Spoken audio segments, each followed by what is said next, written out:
Camille from her own ultimate, which is how you can manage to get that canceled, keep somebody safe.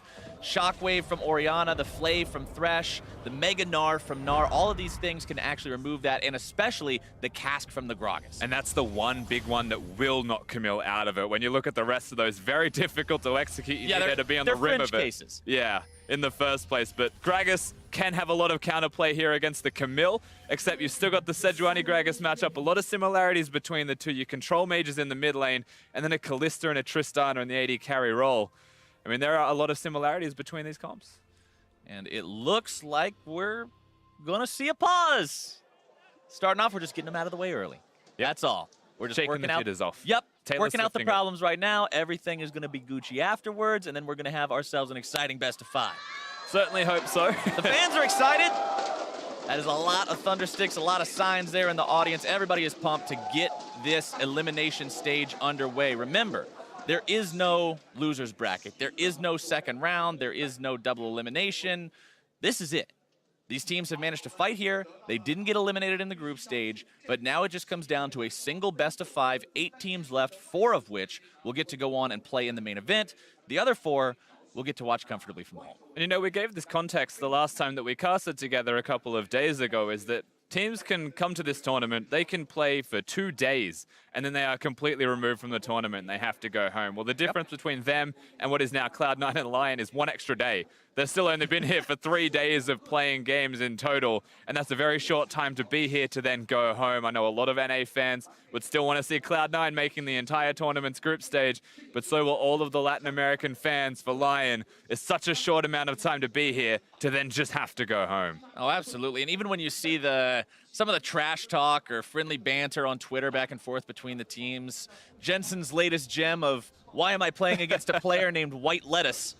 You got to see both people in that thread kind of commenting. You had the Cloud9 fans cheering Jensen on, saying, yeah, smack talk these guys. And then you had the Latin American fans calling Jensen all sorts of choice words for his aggression towards their team, because they really want to see LYN move forward and find the win here. And speaking of the White Lettuce, of course, Jensen had the small keyboard issue, but it is resolved now. As you can tell, we're back onto Summoner's Rift.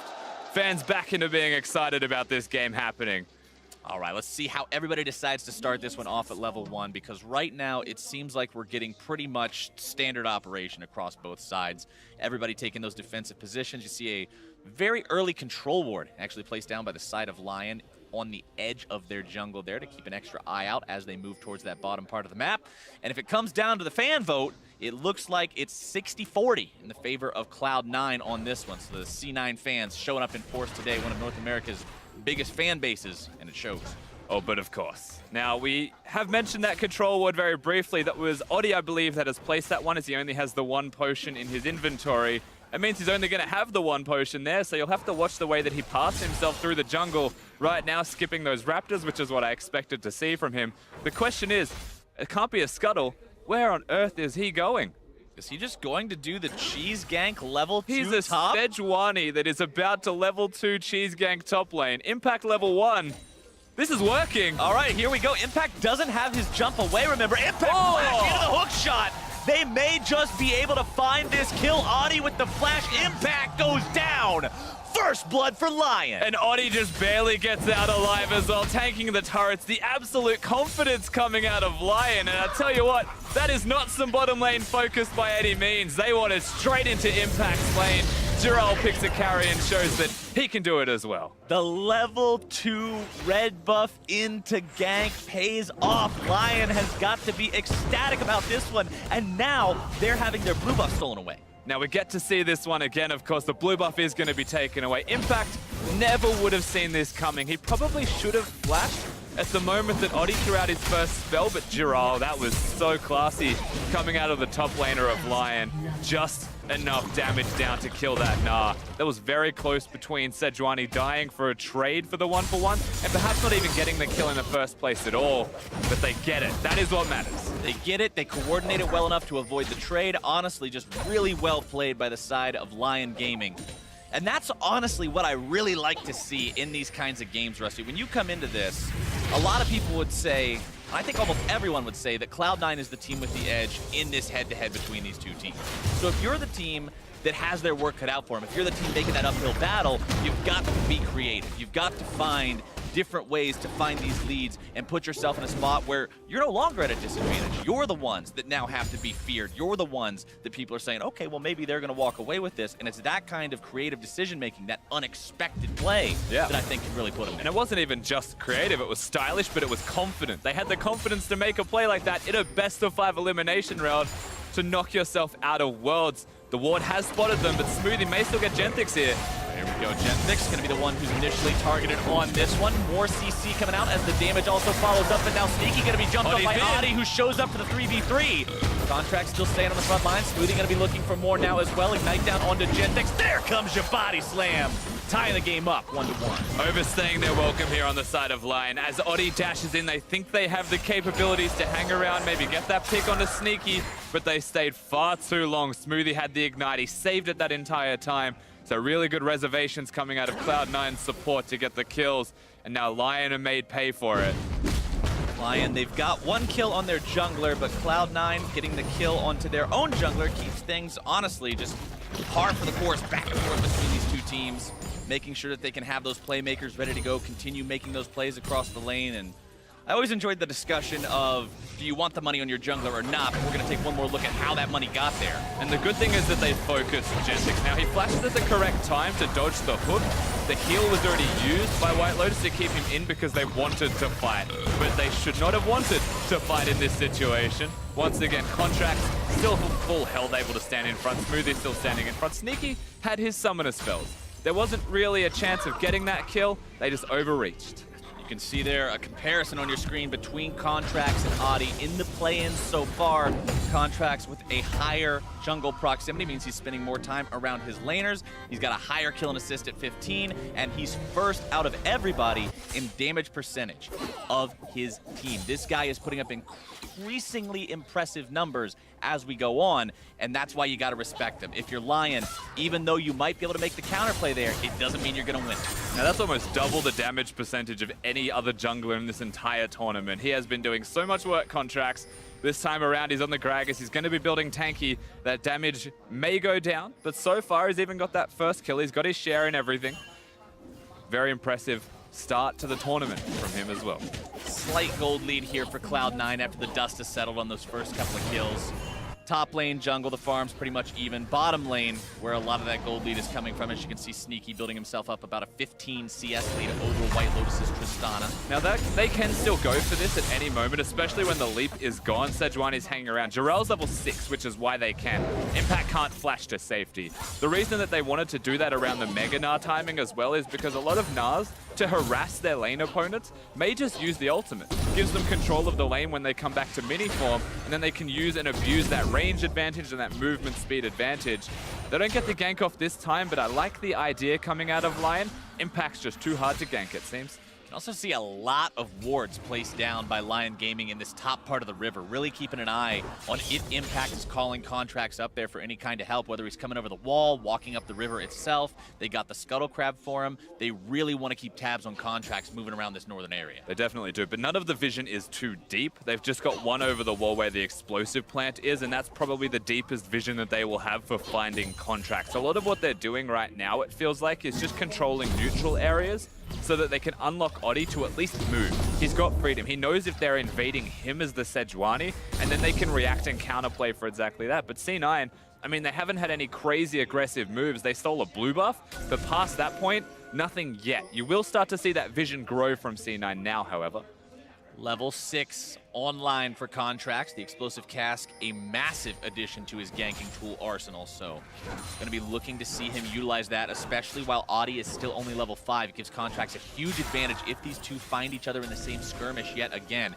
can see Contracts really wanting to move up into enemy territory here. It's a swig out of the cask, standing right on top of a ward, has Jensen behind him. They all know. Starting up the enemy blue. They want to steal this away for the second time.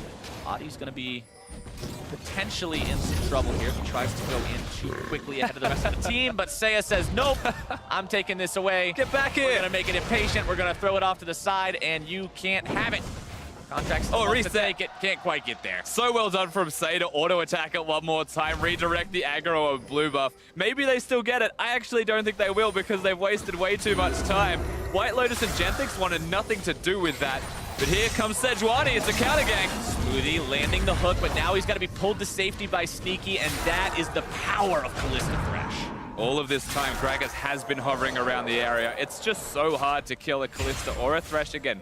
Not just the Callista ultimate, it's the Lantern. But what that does mean is they can catch Thresh now simply because there is no Callista ultimate. Much longer cooldown than that of a Lantern if Callista is caught out of position. This means Smoothie's going to have to play a little bit safer down here. Cloud9 going to have to think a bit more if they want to go aggressive. Contracts again. Going to be looking to steal this blue buff away, but Seiya. Here we go again. Once more with the tether, not allowing these sort of shenanigans to go down as Adi jumps in and Smite secures. That's just tragic for Seiya above all else, however, because he doesn't get that blue buff. Now, his Lost Chapter will give him some mana for the moment, but he's one wave off having to recall. So Cloud9 knowing exactly that, yes, Adi gets it, and yes, it denies it from Contracts, they've got the ability to make the plays immediately. And this is a very valuable play to make onto the Infernal Drake, typically the highest value Drake if you look at what teams want to prioritize. Cloud9 sees their opportunity to go on this here with Seiya having that very limited mana pool you just mentioned.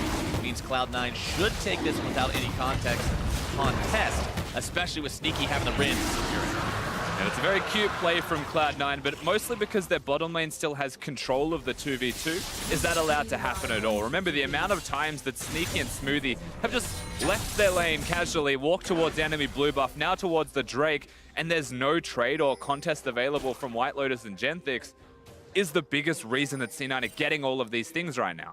And remember, LYN Gaming, as a team, they're very, very dominant in their region. We've brought this point up 100 times already, but it means that they are used to beating their opponents, if nothing else, because they are strictly better players. And now, here we go. Sejuani, that's deep. Trying to start this playoff onto Impact as Adi comes in from behind, but Impact will just jump over his head to safety. That one was botched a bit. And it's a full lane swap from LYN. Perhaps Adi could have thrown his ultimate out earlier to make him flash, at least get the summoner spell out of Impact. But at the same time, they've swapped their lanes. This is the goal that they wanted all along. The kill would have been the consolation prize at the end of the day. But Alistar Tristana is not going to push a Nara away from the structures. And so White Lotus and Genthix just go back to base. They are trying to actively avoid Sneaky and Smoothie in the 2v2. Which goes back to what I was saying earlier. This is a team that's used to winning their lanes, that's used to just saying, we've got better players than you, so we win. But now you're matched up against more competitive teams. You're on an international stage, and you can't fall back on those win conditions that you're able to utilize throughout the regular split's worth of play. Normally, LYN is a massive fish in a pretty small pond. You've gone to the biggest pond of all, competing in Worlds 2017. It's time to prove how big of a fish you really are. They certainly have. Now, I feel like the reason they may have gone for something like this as well is just to start causing disarray amongst the entirety of the map. This might be an all-in. Seiya unleashing the power onto Jensen, but only finds about half his health bar. Seiya very low mana, means he's got to get back, utilize this opportunity with the push wave to take care of that one, as LYN has 3 bodies bottom pushing onto the tier 1 turret. Seeing how fast they can take this one down. Cloud9 also working on that top lane tier 1, and the first turret goes down in the favor of LYN Gaming, just barely. Yeah, I was expecting the Orianna perhaps to go in, but Adi was nearby, so good awareness from Jensen. Ultimately, the trades are still happening on the bottom side and top side of the map. Tristana and Camille excel at taking down structures by having the satchel charge, having the bonus damage on the Q and energizing those attacks. And because they are avoiding Cloud9, they lose tempo on the push, but their champions, their composition allows them to still get the structures quicker. And so at the end of the day, it's a nice little thing to have there for LYN. They need that given where the gold was stretching. Right, gold lead still at about 1,000 gold as Contract steals the enemy red buff, potentially looks towards mid lane here. Not going to find his way onto Seiya in time. Stun not going to connect there from Scatter the Weak. But you can see that gold lead continuing to build for Cloud9, and a big reason, I mean, look at bottom lane. We mentioned a little bit ago how it was 15 lead for Sneaky. That's grown up to a 30 CS lead for him over his opponent. Really showcasing his talents here as an AD carry, now working together with Contract. I have to feel like they'll fight for this. You just have to get that feeling. Teleport's in early from Impact. It looks like they're ready to match it. Wants to make sure he's there on time. Audi jumps in, finds his way on the Smoothie. Rift Herald going to be taken down, secured by Sneaky's Ren. Does Lion fight this? They whip the Glacial Prison, and now the call to retreat is there. That's so tragic. He had so many targets in the sea, and he just couldn't pick any of them, and so he missed them all. And Lion will have to disengage. The Herald is free. It's going to be secured by Contracts, and Cloud9 have the capabilities to take down that mid lane turret if they choose, or if Lion continue to side lane, continue to try and pressure and mismatch the game, well then you can get 2 turrets perhaps on the bottom side of the Rift, which is the other place they would be looking. That feels so bad if you're Lion. You got everybody there, you put all that effort into it, only to have the Glacial Prison miss, and then you call the whole thing off. Very unfortunate for them. Frozen Mallet now up and running, by the way, on Impact, means he's going to be so annoying. If he actually lands a single auto attack onto anyone, he can stick to them forever. Blade of the Ruined King, done for Sneaky. Jensen getting that Morello Nomicon, same can be said for Seiya. So we're starting to see these first item power spikes hit for a lot of champions across the map right now, Rusty. The Frozen Mallet has so much use as well against the team composition out of Lion. And speaking of, Giral may be in trouble in a minute if he overextends. And so when you look at it, Camille goes forwards, really struggles at going backwards when she's forwards. Alistar can only really go one direction himself also. Contracts really wants this blue buff. He is just obsessed with this thing, constantly trying to steal it away. Look at Seiya's mana. Every single time he goes for the blue buff, he pushes away if he overextends, and suddenly the smite has been used twice in a row. So whether Contracts gets it or not, as long as Seiya doesn't have it, Cloud9 are winning. Yeah, it's still a win. You don't have to steal the thing away, just put it on Sejuani. As long as the mid laner doesn't get to abuse that spell spamming and is always at this disadvantage, you're going to continue to see Jensen build those. And look what happens. He has to go back to base, has no mana for himself, and suddenly the Rift Herald spawns in the middle lane, and that's just going to be an outer turret secured. Giral and Impact getting into that 1v1. Impact jumping forward, almost onto the Mega Gnar, lands another boomerang, continuing to apply the slows, but Audi is here, and now Impact may have found himself in not an ideal situation. Going to be stunned up underneath the turret and outplayed. Impact goes down. Oh, but here comes the reinforcements. Contracts comes in, makes sure he cleans up the kill that Impact started, and now they are going to take Audi out as well. 2 for 1. Going the way of Cloud9. They're able to dive, get the advantageous trade. They took the mid lane outer turret before all of this happened, so Lion will do their best to trade. Genthix is just going to play goalkeeper, try and prevent them from getting there. It looks like they'll be able to get it. They might not because the Tristana left early, and they can get out. A bit more damage. They will be able to find it, secure that turret for themselves, tie that count up 2-2. They're still down 1,500 gold, and that's before Smoothie and Sneaky grab this bottom lane tier 1. Lion responding pretty well to what Cloud9 is doing, but Cloud9 still just continuing to build these leads. And I don't think the Lion are by any means responding poorly ever as a shockwave is being used. Shockwave from Jensen, unleashed power from Seiya. These guys are really flexing on each other. Just need to calm down a little bit. No one's dying. Everyone relax. We're trying to play macro League of Legends, and mid laners are just butting heads. Top side, White Lotus and Genthix trying to get this third tier 1 for themselves, while Sneaky just doesn't really care about this at all, going for the second elemental Drake of the game along with help from Contracts.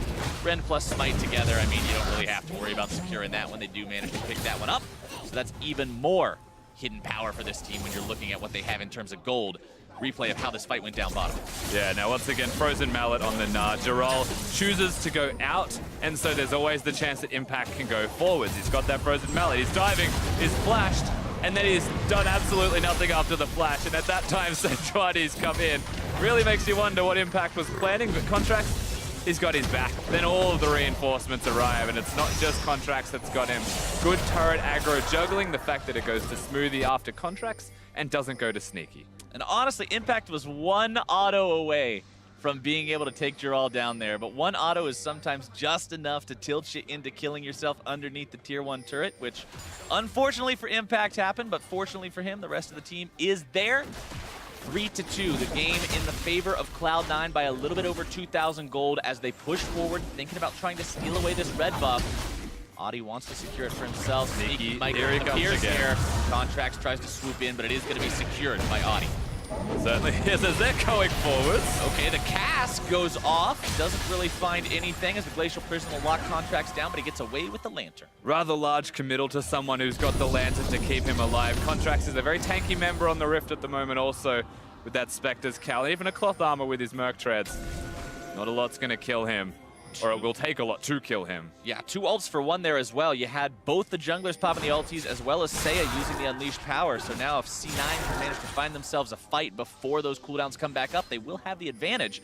Sneaky and Smoothie pushing up the top side here as Cloud9 continues to take the fact that they've got all these outer turrets down, move into the enemy jungle, put down the vision, and set up to continue building these mid-game leads that the analyst desk was talking about. And that's why they're able to close these games so darn quickly. Yeah, this mid lane, mid-game even, is working super well for them as they look towards the middle lane, threatening them, pushing them away, beating them around the Rift as Jirol wants a fight. Jirol saying, all right, we're just going to stand here and man-fight this little Yordle, trying to take him down if he can, but Impact is quickly going to be going into Mega Gnar form, stun to stun. Not that fun unless you're the Impact, in which case it is fantastic.